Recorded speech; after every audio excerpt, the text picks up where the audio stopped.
네, 볼까요? 자, 샘슨과 라옵이 나왔어요. 생애 과정 이론이죠. 네. 자, 타고난 기질과 어린 시절의 경험이 범죄 행위의 지속과 중단에 가장 큰 영향을 미친다. 자, 기질과 어린 시절의 경험 이걸로 끝나버린다 이런 얘기죠. 틀렸네요. 행위자를 둘러싼 상황적 구조적 변화가 범죄로부터 단절된 삶을 이끈다. 그렇죠? 예. 사회 어떤 뭐 취업이라든가 군 입대라든가 다양한 생활 경험들이 영향을 미친다고 그랬어요. 자, 생애 과정을 통해 사회 유대와 범죄 행위가 서로 영향을 미친다. 그렇죠? 이제 숀베리의 얘기도 합니다만은, 자, 결혼, 취업, 군 입대는 범죄의 궤적을 올바른 방향으로 바꾸는 인생의 변곡점이다. 좋습니다. 자, 범죄자를 청소년 한정형 범죄자, 생애 지속형 범죄자로 구분했다. 누구예요? 모핏이죠. 모핏. 자, 모핏 우선 잡고요. 모핏. 자, 니은 아니까 기의죠. 네. 청소년 한정형은 사춘기에 집중적으로 일탈 행동을 저지르다가 성인이 되면 일탈 행동은 멈추는 유형이고, 생애 지속형은 유아기부터 문제 행동이 시작되어 평생 동안 지속하는 유형이다. 좋죠? 자, 범죄의 시작, 유지, 중단의 연령에 따른 변화는 생애 과정에서의 비공식적 통제와 사회 유대를 반영하고 인생의 중요한 전환기에 발생하는 사건들과 그 결과에 영향을 받는다. 누가 그랬어요? 그렇죠. 샘슨과 라옵이죠. 2번이 되겠네요. 자, 패터슨이 나왔어요. 비행 청소년이 되어가는 경로를 조기 개시형과 만기 개시형으로 구분했다. 그렇죠? 자, 숀베리는 비행 청소년을 청소년 한정형과 생애 지속형으로, 이건 누구예요? 모핏이죠. 모핏을 읽고 싶다고 모방을 한 거예요. 엘리엇과 동료들은 사회 유대가 강한 청소년일수록 성공 기회가 제약되면 긴장이 발생하고 이로 인해서 불법적 수단을 활용할 가능성이 크다고 주장했죠. 통합이론입니다. 자, 샘슨과 라옵은 연령에 따른 범죄 행위의 지속성과 가변성이 인생의 중요한 전환기에 발생하는 사건들과 결과에 영향을 받는다. 좋아요. 자, 맞는 것은 모두 몇 개인가인데요. 숀베리가 나왔으니 손발이 상호작용한다고 그랬어요. 상호작용 이론은 사회 유대의 약화를 비행의 시작으로 출발적으로 본다. 그렇죠? 사회 유대의 약화하고 일탈하고 본다고 그랬어요. 자, 패터슨은 자, 비행 청소년을 생애 지속형, 청소년 한정형. 이건 누구예요? 모핏이죠. 틀렸네요. 자, 비행 청소년이 되어가는 경로에 따라 조기 개시형, 후기 개시형. 이건 누구예요? 패터슨이죠. 샘슨과 라옵의 생애 과정 이론은 사회 유대 이론과 사회 학습 이론을 결합한 합성 이론이다. 사회 유대 이론하고 사회 학습 이론을 결합한 합성 이론은 누구예요? 숀베리.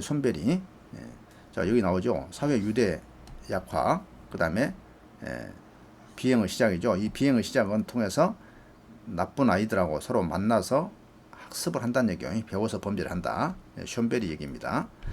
자, 티트르 통제 균형 이론은 타인으로부터 받는 통제와 자신이 행사하는 통제의 양이 균형을 이룰 때 수능이 발생하고 통제의 불균형이 비행과 범죄 행위를 발생시킨다. 그렇죠? 티틀 범죄 균형 이론, 통제 균형 이론 그랬죠? 자, 다시 한번 설명드리자면 이렇게 돼 있단 말이야. 그래서 결핍이 있고 통제 결핍이 있고 누군가로부터 강한 통제를 받는다는 얘기죠. 이것은 과잉이 있다고 그랬어요. 내가 너무 방방 뜨는 거야. 그런데 이 지점이 수능의 지점이고 결핍이 되거나 너무 과잉이 되면 문제가 발생한다. 이렇게 본 것이 티틀의 통제 균형 이론이에요. 자, 발달 범죄학 옳지 않은 것. 손발이 나왔어요. 손발이 사회 통제 이론과 사회 학습 이론을 통합하여 범죄 행위는 행위자와 환경이 상호작용하는 발전적 과정에 의해서 발생한다고 보았다. 그렇습니다. 자, 손발이 상호작용해. 그런데 상호작용도 어떻게 한다? 사회 통제 이론에서의 연대, 그죠? 연대 이론과 그 다음에 플러스 일탈 행위다. 이 일탈 행동은 학습 이론에서 배우는 거예요. 사회 학습을 통해서 배우는 것이다. 자, 샘슨과 라옵은 아동기, 청소년기를 거쳐 성인기까지의 생애 과정에 걸친 범죄는 지속성과 가변성을 설명했다. 맞네요. 자, 행위를 통해서 상황적 구조적 변화로 인해 범죄가 중단된다고 주장했다. 모피스 비행 청소년 분류에서 청소년 한정형 집단이 저지르는 범죄와 반사회적 행위는 자, 청소년 한정기 자, 전생에 걸쳐 안정성이 두드러지며 가변성을 특징을 하지 않는다. 틀렸네요. 자, 여러분들 청소년 한정이니까 한정이잖아. 그런데 전생에 걸친다? 문장 자체에 답이 들어있죠. 자, 이건 여러분들 조금 어려운 문제라고 볼 수가 있어요. 자, 갑은 평범한 중산층 가정에서 태어나 부족함 없이 자랐으나 고등학교 진학 이후에 자, 범죄 시점입니다. 비행 청소년들과 어울렸어. 그래서 절도에 가담했죠. 이 사건으로 감은 법원으로부터 소년 보호 처분을 받게 되고 주변 친구들로부터 비행 청소년이라는 비난을 받아. 이건 낙인이죠. 낙인을 받았고 학교 생활에 적응하지 못해서 자퇴까지 하게 됩니다. 자, 갑은 가출 후에 비행 친구들과 더 많은 범죄를 저지르고 있어야 급기야 불법 도박까지 빠지게 되었고 많은 재산을 탕진했죠. 갑은 경제적 어려움으로 인해 방황을 하다가 군대에 입대하게 됩니다. 군대에 입대.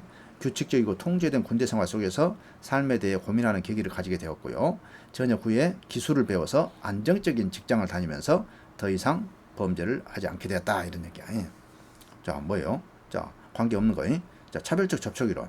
자, 비행 친구들과 어울렸어. 그죠? 차별적 접촉입니다. 자, 문화 갈등? 컨플릭트는 이것도 사실은 조금은 영향이 전혀 없는 것은 아니에요. 사실은 이 문제 좋은 문제는 아닙니다. 왜냐하면 비행 청소년들과 어울려서 절도에 가담했다. 그래요. 굳이 뭐 거기까지 끌고 안 가도 되겠네. 생애 과정 이론이요. 자, 고등학교 때 하고 군대 입대 가가지고 바로 잡았다는 얘기 아니야. 그 다음에 여기 낙인이론 나오죠. 비행 청소년이라는 비난을 받고 낙인이론. 어렵지는 뭐 그렇게 뭐 풀면은 차분하게 이런 문제 나오면 너무 겁먹지 마시고 풀어보세요. 자, 샘슨이 나왔어요. 샘슨과 동료들. 샘슨. 자, 집합 효율성 이론. 자, 여러분들 지금 이 내용은 이제 종합 문제예요. 샘슨을 여러분들 3손, 3개의 손이 있다 이렇게 기억하시면 좋아.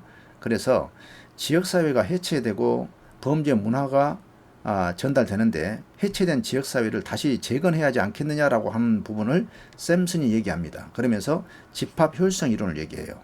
세 개의 손이니까 많은 사람들이 집합해서 효율성을 높이자 이런 의미입니다. 자, 범죄 사회 구성원의 상호 유대와 신뢰도를 높여서 범죄를 예방하자 이런 얘기를 한다는 얘기죠. 자, 그 다음에 메스너와 로젠펠드. 메스를 들고 뭐요? 장미 들판으로 달려간다고 그랬어. 이건 뭐요? 결국은 아메리칸 드림이라고 그랬죠.